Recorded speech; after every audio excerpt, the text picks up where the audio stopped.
শায়েখ আহমদুল্লাহর সাথে ছবি তোলায় বেসরকারি বিশ্ববিদ্যালয় ইউনিভার্সিটি অফ এশিয়া প্যাসিফিকের বিজনেস বিভাগের প্রফেসর ডক্টর শামশেদ আহমেদ স্যারকে শোকজ করা হয়েছে। প্রশ্ন হচ্ছে, এখনও এ দেশে এত বেশি আলেম বিদ্বেষ কেন? আমরা দেখেছি জগন্নাথ বিশ্ববিদ্যালয়ে নারায়ে তাকবীর স্লোগান দিতে দেওয়া হয় নাই, সেই জায়গাতে আল্লাহ রাব্বুল আলামিন নারায়ে তাকবীর সবার কণ্ঠ থেকে উচ্চ কণ্ঠে নারায়ে তাকবীরের স্লোগানকে আল্লাহ রাব্বুল আলামিন উচ্চারিত করিয়েছেন। বরং একদল ডেডিকেটেড আলেমদের ওখানে যাওয়া দরকার, যাওয়ার পরে তাদেরকে বলা দরকার আপনি কোন দায়িত্বজ্ঞান থেকে কেন তাকে শোকজ করেছেন। আমরা যদি এর কড়া প্রতিবাদ স্থানে যে করতে না পারি তাহলে এদের বীজ গোড়ায় আরো বেশি বাড়বে। প্রতিবাদ এখন হতে হবে একদম স্পেসিফিক, টু দ্য পয়েন্ট, ঠিক না?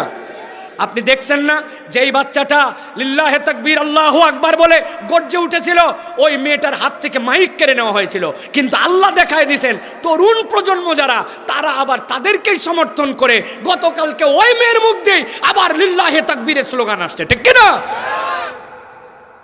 প্রিয় ভাইয়েরা, এখনো এ দেশে এত বেশি আলেম বিদ্বেষ কেন? দ্বারা যদি আপনি বুঝান যে বিগত 17 মাসের দেশে এমন একটা পরিবর্তন হয়েছে, মনে সব আল্লাহর অলি আউলিয়ায় রূপান্তর হয়েছে, তা আপনি ভুলের মধ্যে আছেন। এটা আজকের ইসলামোফোবিয়া নয়, এটা 3 দশক 4 দশক ধরে কালচার করে আনা হচ্ছে। এখন ঠেলায় পরে ওরা একটু সেমিনার করে, ঠেলায় পরে ওরা একটু সিরাত করে, ঠেলায় পরে ইসলামিক বিভিন্ন প্রোগ্রাম করে। এটা তাদের দিল থেকে না আসে না, তাদের অন্তরগুলো ইসলাম বিদ্বেষে ভরা।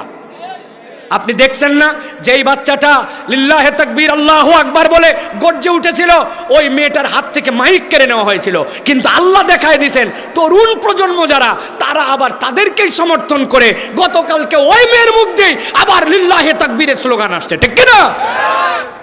এটা এই জন্য বললাম, এই যেইগুলো না, এগুলো বুড়া ভাম, এগুলো হচ্ছে বুড়া শয়তান, এইগুলা সব বিশ্ববিদ্যালয়ে আছে।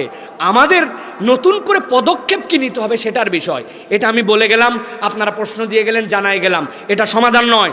বরং একদল ডেডিকেটেড আলেমদের ওখানে যাওয়া দরকার, যাওয়ার পরে তাদেরকে বলা দরকার আপনি কোন দায়িত্বজ্ঞান থেকে কেন তাকে শোকজ করেছেন।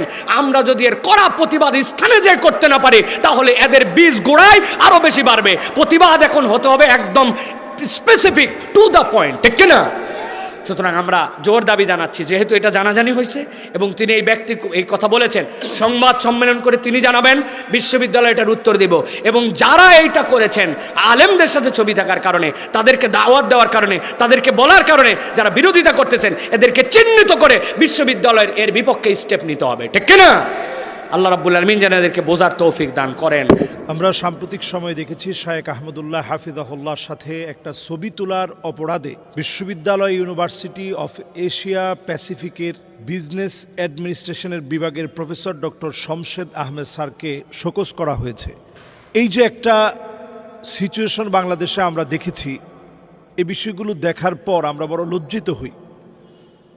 আলেমদের প্রতি এই যে একটা বিদ্বেষ, ইসলাম ফোবিয়া তৈরি হওয়া এবং ইসলাম ফোবিয়া তৈরি করা, বিভিন্ন গণমাধ্যমে ইসলাম ফোবিয়াকে হাইলাইটস করা, এগুলো এতটাই বেড়ে গিয়েছে, অনেক সময় আমরা তিরস্কার করি দাড়িকে, টুপিকে, আলেমদেরকে, নবী করিম সাল্লাল্লাহু আলাইহি সাল্লামের সুন্নাহগুলোকে।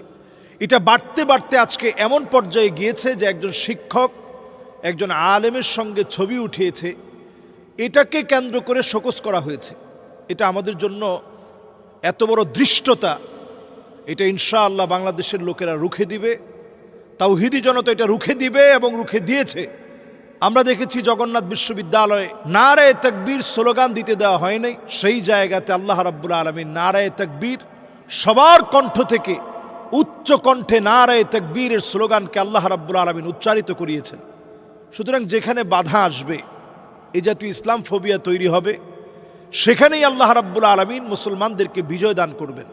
এটা আল্লাহ রাব্বুল আলামিনের ওয়াদা, নাসরুম মিনাল্লাহি ওয়া ফাতহুন করিব। এটাই আল্লাহ রাব্বুল আলামিনের পক্ষ থেকে প্রদত্ত সাহায্য এবং এর মাধ্যমেই সুনিশ্চিত বিজয় আল্লাহ রাব্বুল আলামিন দান করবেন। আলেমরা কারা?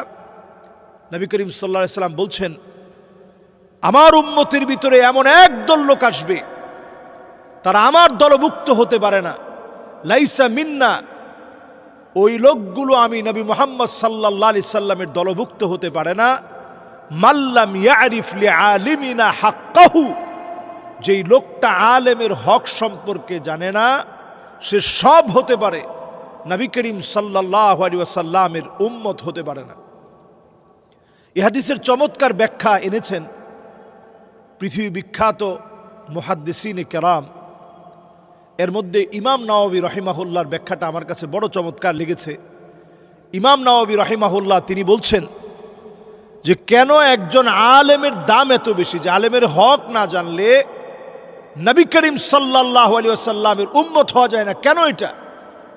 তিনি ব্যাখ্যা করতে গিয়ে লিখেন, কারণ একজন আলেম মানুষকে এতটাই বেশি ভালোবাসে, ইন্না আবাআকুম ইয়াহফাযুনাকুম মিন নারিদ দুনিয়া, দুনিয়ার যদি আপনার ঘরের ভিতরে আগুন লেগে যায়, আপনার ঘরকে বাঁচানোর জন্য মা বাপ চেষ্টা না করে বরং সন্তানদেরকে বাঁচানোর জন্য চেষ্টা করবে। সম্পত্তির দিকে মা বাপ তাকাবে না, নিজের দিকে মা বাপ তাকাবে না, বরং আগে সন্তানটার দিকে তাকাবে।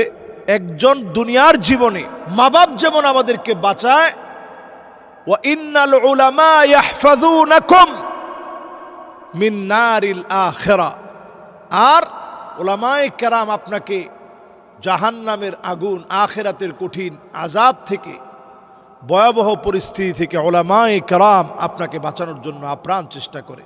এজন্য আলেম ওলামার দাম এত বেশি, আলেমদের হক বোঝাটা আমাদের জন্য এত বেশি প্রয়োজনীয়। কেউ যদি আলেমের সাথে বিদ্বেষ করে, ইসলাম ফোবিয়া নিজের ভিতরে যদি লালন করে, ওই লোকটা ঈমানের দাবি করতে পারে না।